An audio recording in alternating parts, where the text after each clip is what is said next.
Hello' everyone নমস্কাৰ মই প্ৰিয়াংকই আপোনালোকলৈ নতুন এটা ভিডিঅ'লৈ স্বাগতম জনাইছোঁ ইতিমধ্যে আমাৰ যি এইডৰ গেট 4 লেভেলত যিসকল কেণ্ডিডেট আছে তেওঁলোকৰ ফাইনেল ৰিজাল্টসমূহ মুকলি কৰিলে বা তেওঁলোকে ৰিজাল্টসমূহ পালে আৰু যিসকল কেণ্ডিডেটে কোৱালিফাই কৰিলে তেওঁলোকক মোৰ ফালৰ পৰা আন্তৰিক অভিনন্দন জ্ঞাপন কৰিছোঁ লগতে তেওঁলোকে কমেণ্ট মাধ্যমত অৱগত কৰিব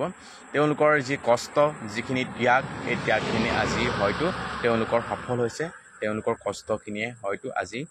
মূল্য পাইছে গতিকে যিসকল কেণ্ডিডেটে কোৱালিফাই কৰিলে তেওঁলোকক মোৰ ফালৰ পৰা আকৌ এবাৰ আন্তৰিক অভিনন্দন জ্ঞাপন কৰিছোঁ এতিয়া যিসকল কেণ্ডিডেটে কোৱালিফাই কৰিব নোৱাৰিলে সেইসকল কেণ্ডিডেটক ক'ব বিচাৰোঁ অনাগত দিনত আৰু নতুন নতুন ভেকেঞ্চি অসম চৰকাৰখনে উলিয়াব বুলি কৈছে গতিকে আমি জীৱন যুদ্ধত জয় আৰু পৰাজয় থাকেই গতিকে তেনে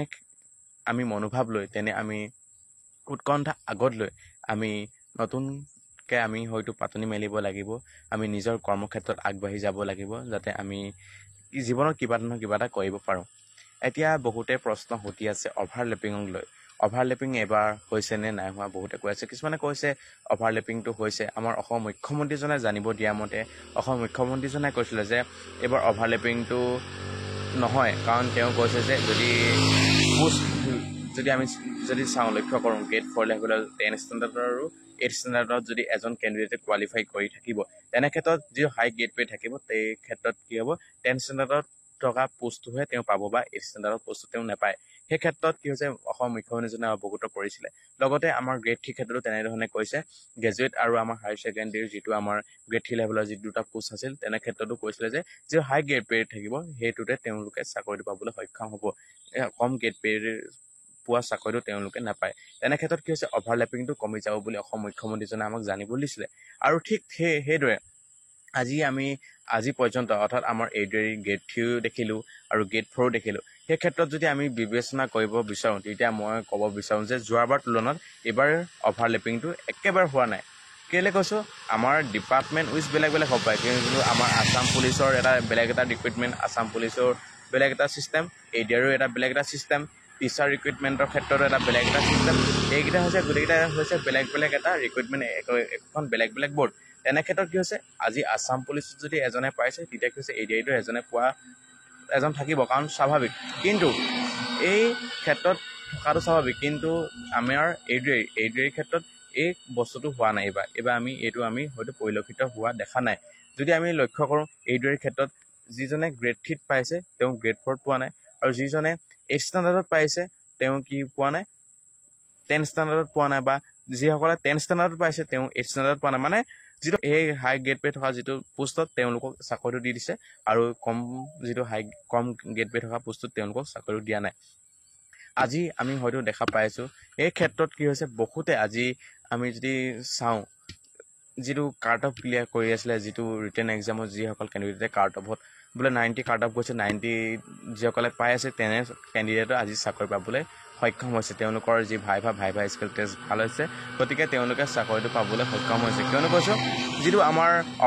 অভাৰলেপিংটো কোনো ক্ষেত্ৰত কি হৈছে কমি গৈছে বাবে হয়তো আজি তেওঁলোকে চাকৰিটো পাবলৈ সক্ষম হৈছে যদি আমাৰ যিসকল কেণ্ডিডেটে 10 ষ্টেণ্ডাৰ্ডত কোৱালিফাই কৰি আছে বা 8 ষ্টেণ্ডাৰ্ডতো কোৱালিফাই কৰি আছে তেওঁলোকে 10 ষ্টেণ্ডাৰ্ডত চাকৰি পাই গৈছে আৰু 8 ষ্টেণ্ডাৰ্ডৰ চাকৰিটো তেওঁলোকে পোৱা বঞ্চিত হৈছে আৰু এই 8 ষ্টেণ্ডাৰ্ডত পোৱা চাকৰিটো কি হৈছে বেলেগ এজনে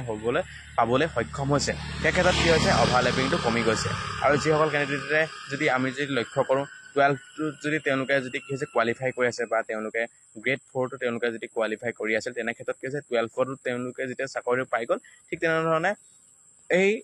10 ষ্টেণ্ডাৰ্ড আৰু 8 ষ্টেণ্ডাৰ্ডত তেওঁলোকে চাকৰিটো পোৱা নাই আপোনালোকে হয়তো দেখিছে বা লক্ষ্য কৰিছে নিশ্চয় আপোনালোকে হয়তো কথাবিলাক সবিশেষ গম পালেই এতিয়া যদি আমি লক্ষ্য কৰোঁ এডিশ্যনেল লিষ্ট ওলাব নোলাব এই ক্ষেত্ৰত যদি আমি এটা কথা কওঁ এডিশ্যনেল লিষ্ট আমাৰ যোৱাবাৰ ক্ষেত্ৰত ADRE 1.0 যিটো এডিশ্যনেল লিষ্ট নিশ্চয় ওলাইছিলে এডিশ্যনেল লিষ্ট এনে এক এডিশ্যনেল লিষ্ট ওলাব যিটো এডিশ্যনেল লিষ্ট ছেকেণ্ড লিষ্ট বুলি নহয় মানে যিটো মানে তেওঁলোকৰ যি ডেট অফ বাৰ্থ লৈ কিছুমানে কি হৈছে একে মাৰ্কছ পায় একে মাৰ্কছ পোৱাৰ ক্ষেত্ৰত কি হৈছে কিছুমানক যিটো যাৰ বেছি বয়স থাকে তেওঁলোকক কি হৈছে প্ৰিফাৰেঞ্চটো দি দিয়া হয় তেওঁলোকে চাকৰি পাই যায় আৰু সেই ক্ষেত্ৰত কি হৈছে বেছি যিসকলে নম্বৰ পাই থাকিব সমান নম্বৰ পাই থকা কেণ্ডিডেটখিনি কিছুমান কম বয়স হোৱাৰ বাবে কি হৈছে তেওঁলোকে ফাইনেল চিলেকশ্যনত নামটো নাহে আৰু সেই ক্ষেত্ৰত কি হৈছে সমান মাৰ্কছ পাই থকা কেণ্ডিডেটখিনিয়ে যদি এডিশ্যনেল লিষ্ট আহে তেতিয়া কি হ'ব সেই কেণ্ডিডেটখিনিয়ে পাই যাব এইটো মানে ছেকেণ্ড লিষ্ট নহয় এইটো এডিশ্যনেল লিষ্টটো এইটো হয় মানে যিসকলৰ কেণ্ডিডেটখিনি মানে বয়সটো লৈ যেতিয়া দিয়া হয়, কাৰণ একে মাৰ্কছ পাই থাকে, তেতিয়া কি হয় তেওঁ যিজনৰ বেছি বয়স থাকে, যিগৰাকী বেছি বয়স থাকে তেওঁলোকক প্ৰথমে প্ৰিফাৰেঞ্চটো দিয়া হয়। আৰু সেইসকল কেণ্ডিডেটৰ উদ্দেশ্য লক্ষ্য কৰি আমাৰ যোৱাবাৰ ক্ষেত্ৰত এডিশ্যনেল লিষ্টখন দিছিলে। ঠিক তেনেদৰে এইবাৰ এডিশ্যনেল লিষ্ট অহাৰ সম্ভাৱনা খুবেই বেছি আছে। যিসকল কেণ্ডিডেটে সমান এটা মাৰ্কছ পাই আছে তেওঁলোকৰ বাবে এডিশ্যনেল লিষ্ট অহাটো সম্ভাৱনা খুবেই বেছি আছে, আহিব। গতিকে আমি আশা কৰিছোঁ যোৱাবাৰ আহিছিল যেতিয়া এইবাৰ আহিব বুলি ভাবিছোঁ। আৰু যিসকল কেণ্ডিডেটে কোৱালিফাই কৰিব নোৱাৰিলে তোমালোকে বিচলিত হ'ব নালাগে, তেওঁলোকে মনবিলাক হতাশ হ'ব নালাগে, সাহস হেৰুৱাই অনাগত দিনত তেওঁলোকে যাতে আৰু ভালদৰে পাৰফৰ্মেঞ্চ কৰিব পাৰে। কাৰণ যিসকল কেণ্ডিডেটে ফাইনেল ৰিজাল্টলৈ বা ফাইনেল ৰাউণ্ডলৈ গৈছিলে বুলি কৈছোঁ, সেইসকলো কম নাছিলে, যথেষ্ট তেওঁলোকে মেধাৱী আছিলে। খুব সম্ভৱ এক বা পইণ্টৰ বাবে তেওঁলোকে কি হৈছে চাকৰি পাবলৈ সক্ষম নহ'ল। তেওঁলোককো কৈছোঁ বহুত যথেষ্ট কষ্ট কৰি ত্যাগ কৰিছিলে। আৰু কিন্তু কোনোবাখিনিত যাতে 1-2 কমি গ'ল বাবে হয়তো আজি ফাইনেল মেৰিট লিষ্টৰ নামটো নাহিলে। গতিকে ময়ো কোৱালিফাই কৰিব পৰা নাই, তথাপিতো সাহস হেৰুওৱা নাই। তথাপিতো আপোনালোকৰ মাজত সৰু এটা ভিডিঅ' দিবলৈ চেষ্টা কৰিলোঁ। আজিৰ ভিডিঅ'টো ইমানেই। ধন্যবাদ। জয় অসম।